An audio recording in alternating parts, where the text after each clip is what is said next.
গাছে কাঁচা আম থাকতেই এই আচারটা বানিয়ে সংরক্ষণ করে রাখুন।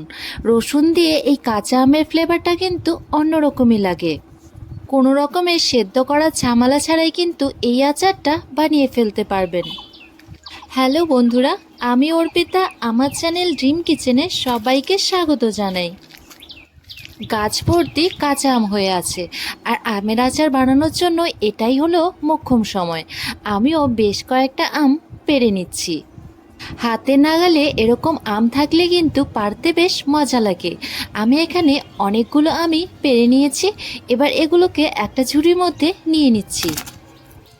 জানেন, ছোটবেলায় আমরা না আম গাছের তলায় বসে থাকতাম, কখন একটুখানি হাওয়া দেবে আর আম পড়বে, আর ছুটে গিয়ে সেই আম নিয়ে আসবো। ছোটোবেলায় সেই আম কুড়োনোর মজাটাই কিন্তু আলাদা রকমের ছিল। এখনও যখন কোনো ছোট বাচ্চা ছুটে গিয়ে আম কুড়োতে আসে, তখনই আমার ছোটোবেলাটা মনে পড়ে যায়। আমি এখানে আমগুলোকে ধুয়ে পরিষ্কার করে নিয়েছি। এবার এগুলোকে কেটে নেব। ভাবে মাছ বরাবর কেটে নেব, তারপর 4 টুকরো করে ছোট ছোট করে কেটে নেব, আর বীজগুলোকে মাঝখান থেকে এরকম করে বের করে নেব। ব্যাস, তাহলেই হয়ে যাবে। এই আচারটা বানানোর জন্য আমের খোসাটা ছাড়ানোর কোনো দরকার হবে না। এভাবে 4 টুকরো করেও কেটে নিতে পারেন, আবার ওরকম লম্বা লম্বা করেও কেটে নিতে পারেন। সবগুলো আম একই রকমভাবেই কেটে নিচ্ছি। আমগুলো আমার একদম ভালো করে কাটা হয়ে গেছে। এবার এগুলোর মধ্যে যা যা মশলা দেব সবগুলোই আমি দিয়ে দিচ্ছি। প্রথমে দিচ্ছি হলুদ গুঁড়ো, তারপরে দেব লবণ, সাথে দেব একটুখানি চিনি, আর দেব গোলমরিচের গুঁড়ো। আর ভালো একটা কালারের জন্য আমি এখানে দিয়ে দেব কাশ্মীরি লঙ্কার গুঁড়ো। সবগুলোকে দিয়ে আমগুলোর সাথে খুব ভালো করে মিশিয়ে নিতে হবে। আর আমগুলো মেশানোর জন্য আরেকটুখানি সর্ষের তেল দিলে কিন্তু আমের গায়ে গায়ে মশলাগুলো খুব ভালো করেই লেগে যায়। এভাবে একবার আম তেলটা বানিয়ে দেখুন, এটা কিন্তু অনেক দিন পর্যন্ত খুব সুন্দর থেকে যায়, আর এটা খেতেও বেশ ভালো লাগে। আমগুলো খুব ভালোভাবে মাখানো হয়ে গেছে।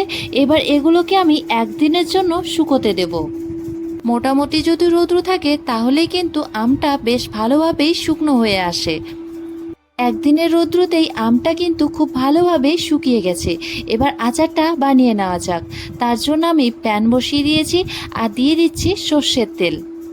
সে তেলটা মোটামুটি গরম হয়ে আসলে এর মধ্যে আমি দিয়ে দিয়েছি শুকনো লঙ্কা। এবার দেব রসুন, আর রসুনটা এখানে একটু বেশি পরিমাণেই দিয়ে দিচ্ছি, যেহেতু আমের আচারটা রসুনের সাথেই করব। এভাবে আমের আচারের সাথে রসুনটা দিলে কিন্তু ফ্লেভারটা দারুণ লাগে। এবার আমি এর মধ্যে দিয়ে দেব একটুখানি পাঁচফোড়ন, আর সাথে দিচ্ছি জিরে। ভালো করে ফোড়নটা হয়ে গেলে এবার আমি আমগুলোকে দিয়ে দেব। যেহেতু আমি আমের সাথে সবগুলো মশলাকে ভালো করে মাখিয়ে নিয়েছি, তাই এক্সট্রাভাবে কোনো কিছুই আর দেব না। এবার আমগুলোকে আমি দিয়ে দিচ্ছি। খুব ভালো করে এবার নাড়িয়ে নিতে হবে। এবার আমি এর মধ্যে দিয়ে দিচ্ছি সর্ষে বাটা। যেহেতু কাঁচা আম, তাই সর্ষেটা এখানে বেশ ভালো লাগে। যা যা উপকরণ দরকার সবগুলোই আমি দিয়ে দিয়েছি, আর আমগুলোর সাথে সবগুলো মশলাই খুব ভালোভাবে মিশেও গেছে। এবার এগুলোকে আরও কিছুক্ষণ এভাবে নাড়াচাড়া করেই তুলে নিতে হবে। ব্যাস, তাহলেই আমার রেডি হয়ে যাবে রসুন দিয়ে কাঁচা আমের আচার। আমি এখানে তেলের পরিমাণটা একটুখানি কম দিয়েছি। এবার আমি এই জারের মধ্যে ভরে নিচ্ছি, তারপরে এর মধ্যে আমি আরও কিছুটা পরিমাণ তেল দিয়ে দেবো। আপনারা এভাবে বাড়িতে অবশ্যই ট্রাই করবেন। আজকের এই আচারের রেসিপিটি আপনাদের যদি ভালো লেগে থাকে, তাহলে ভিডিওটি লাইক করে শেয়ার করে দেবেন। আর আমার ভিডিওতে নতুন হয়ে থাকলে পেজটি ফলো করে পাশে থাকবেন। দেখা হচ্ছে নেক্সট একটি ভিডিওতে। ততক্ষণে ভালো থাকবেন, সুস্থ থাকবেন, সাবধানে থাকবেন।